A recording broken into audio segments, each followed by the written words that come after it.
News 18 India. और एक breaking news है। तेजस्वी यादव ने आज विधायक दल की बैठक बुला ली है। उन्होंने अपने सभी विधायकों को पटना में रहने के लिए कह दिया है। विधायकों के साथ तेजस्वी यादव की बैठक आज शाम राबड़ी आवास पर होनी है। इस बैठक के मायने अब ये है क्योंकि 12 तारीख का वो दिन है जब नीतीश कुमार को बहुमत साबित करना है। अब ऐसे में क्या जो भी जुगत बाकी रह गई होगी वो लगाते हुए तेजस्वी यादव यहां से दिखाई देंगे क्या? ये बड़ी खबर आपको बता रहे। तेजस्वी यादव ने आज विधायक दल की बैठक बुलाई है। जितने भी विधायक हैं आरजेडी के, उन सभी को कह दिया है कि आज पटना में ही रहना होगा। अब विधायकों के साथ आज शाम का वो वक्त होगा जब राबड़ी आवास पर ये बैठक होगी और इस मीटिंग में चर्चा जरूर यहां पर की जाएगी। आपको अभी भी बता दें कि आरजेडी के तमाम प्रवक्ता ये कह रहे हैं कि सब कुछ ठीक नहीं है बीजेपी और जेडीयू में।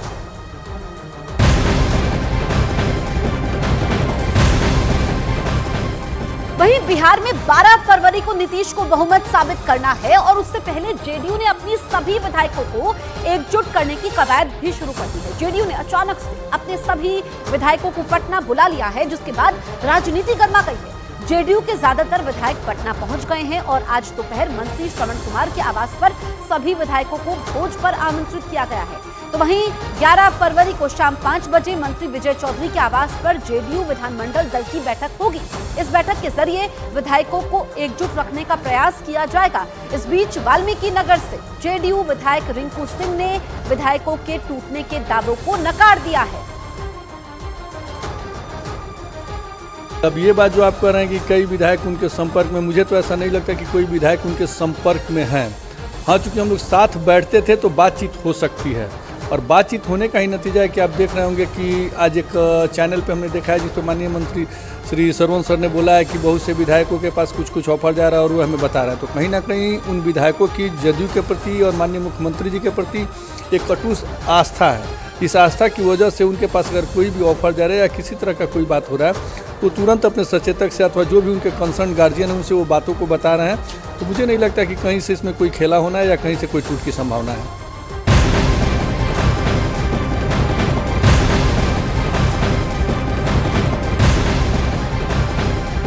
और इधर आरजेडी प्रवक्ता मृत्युंजय तिवारी ने बीजेपी और जेडीयू में सब कुछ ठीक नहीं होने का बहुत बड़ा दावा कर दिया है। मृत्युंजय तिवारी की तरफ से यह दावा किया गया कि 12 फरवरी को एनडीए के कई विधायक अंतर आत्मा से वोट करेंगे।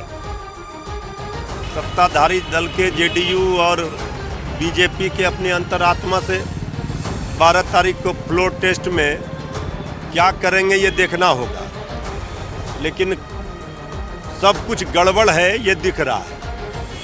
तो जो भी होगा 12 तारीख को फ्लोर टेस्ट में पता चल जाएगा। ये सरकार रहेगी या जाएगी ये अभी श्योर तो नहीं दिख रहा है। हमारे तेजस्वी यादव जी के शासनकाल के जो डिप्टी सीएम रहते हुए, सरकार में रहते हुए 17 महीने का काम है जो लंबी लकीर खींची काम का, वो एनडीए के 17 वर्षों के काम पर भारी है।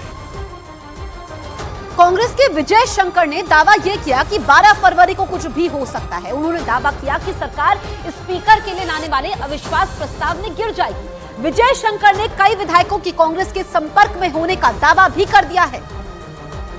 कांग्रेस बिल्कुल यूनाइटेडली अपने घटक दल आरजेडी, सीपीआई, सीपीएम माले के साथ है और पूरी तैयारी के साथ सरकार के जो विश्वास मत सदन में आया है उसको परास्त करने की हमारी कोशिश होगी। परिणाम कुछ भी हो सकता है, कांग्रेस नहीं टूटेगी। और उधर दूसरी तरफ जेडीयू ने कांग्रेस पर हमला कर दिया है। जेडीयू नेता नीरज सिंह ने कह दिया कि 12 तारीख को विश्वास मत वाले दिन खेला नहीं बल्कि मेला लगने वाला है।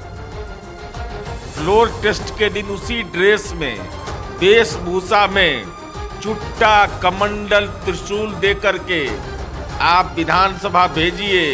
मंदिर मंदिर घुमा रहे हैं तो बिहार के लोग को भी एहसास हो जाए कि आप कहां कहां टूरिज्म करा रहे हैं। पॉलिटिकल टूरिस्ट बना दिया है। फ्लोर टेस्ट में खेला नहीं, मेला लगेगा। और महागठबंधन के घटक दल जो माननीय नीतीश कुमार जी के कसीदे पढ़ते थे, अंतर मन की आवाज पर हमारे साथ खड़े रहे। दरअसल नीतीश को 12 फरवरी को बहुमत साबित करना है। इसी सियासी गहमागहमी के बीच सभी पार्टियों के अपने अपने दावे हैं। तेजस्वी यादव ने खेला होने का दावा कर दिया। 12 फरवरी को खेला होने का तेजस्वी ने दावा किया है। वहीं कांग्रेस ने अपने विधायकों को हैदराबाद भेज दिया है।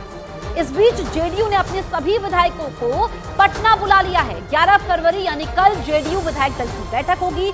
12 फरवरी यानी सोमवार को नीतीश को बहुमत साबित करना है।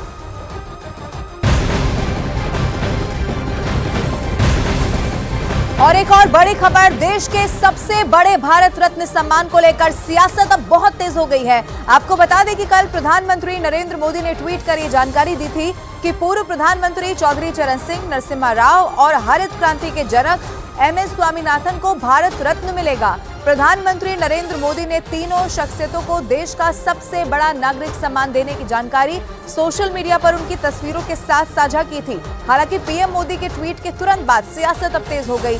जहां एक तरफ बीजेपी नेताओं ने सरकार के इस फैसले का खुले दिल से स्वागत किया, तो वहीं विपक्ष ने इसे वोट बैंक की राजनीति से प्रेरित बता दिया।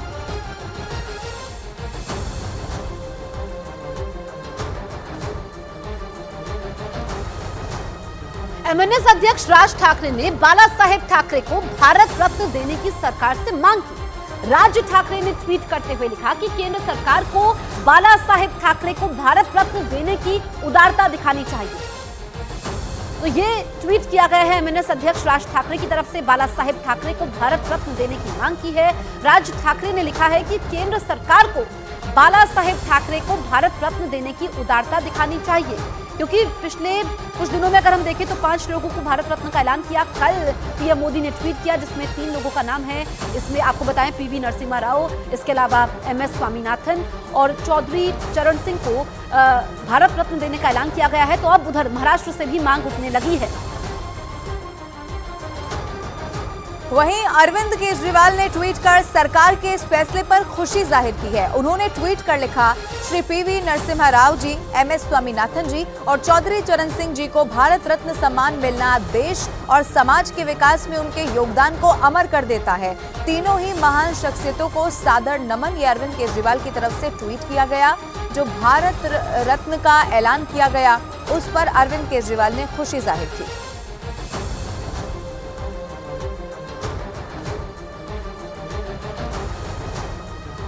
भारत रत्न सम्मान को लेकर जहां विपक्ष कई तरह के सवाल खड़े कर रही है, वहीं शिवसेना वीर सावरकर को भारत रत्न देने की मांग उठा रही है। वहीं बीजेपी इसे कांग्रेस की भेदभाव वाली राजनीति बता रही है। पीएम मोदी के सबका साथ सबका विकास के फॉर्मूले की बात कह रही है। ये कहूँगी कि तीनों को सम्मानित करना और भारत रत्न देना बिल्कुल सही डिसीजन है और उसका हम स्वागत करते हैं। साथ ही साथ हम प्रधानमंत्री जी को याद दिलाना चाहेंगे, हमारी भी महाराष्ट्र से एक मांग रही है कि वीर सावरकर जी को मिलना चाहिए भारत रत्न, वो अब तक पूरा नहीं किया गया है। भी का मिलना आई थिंक हम वेलकम करते हैं, पर ये उम्मीद करते हैं कि महाराष्ट्र से भी एक भारत रत्न जो हमारी मांग रही है उसको पूरा किया जाएगा। कि चुटकी लेने के लिए तो आप ले सकते हो, लेकिन तथ्यों की बात कांग्रेस को करनी चाहिए। मोदी का स्लोगन बड़ा साफ है, सबका साथ, सबका विकास, सबका विश्वास और सबका प्रयास। जो भी हमारी प्रतिभाएं नहीं है जिनने इस देश के निर्माण में योगदान किया है, कांग्रेस ने भले उस आधार पर कभी भेदभाव किया हो, लेकिन भारतीय जनता पार्टी की सरकार में, वो भी मोदी जी के नेतृत्व में, जो काम उनने किया है, मुझे लगता है देश का हर वर्ग सराहेगा। चाहे वो आदरणीय कर्पूरी ठाकुर जी हो, चाहे आदरणीय अडवाणी जी का नाम हो, चाहे वो आदरणीय चरण सिंह जी का नाम हो, चाहे आदरणीय नरसिम्हा राव जी का हो। और मुझे गर्व है कि कर्पूरी जी के अलावा बाकी जो नाम मैं ले रहा हूँ, मुझे कम से कम उनकी सानिध्य में राजनीति करने का मौका मिला। वहीं समाजवादी पार्टी के नेता फखरुल हसन ने भारत रत्न सम्मान को लेकर बीजेपी पर राजनीति करने का आरोप लगा दिया। भारतीय जनता पार्टी अब भारत रत्न पे भी राजनीति कर रही है। आप अगर बिहार से देखिए तो कर्पूरी ठाकुर जी, उनको भारत रत्न दिया, लेकिन जाति जनगणना नहीं कराएंगे।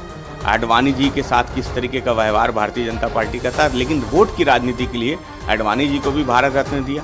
आज भी जो भारत रत्न दिए गए हैं 3, वो केवल वोट बैंक की राजनीति है।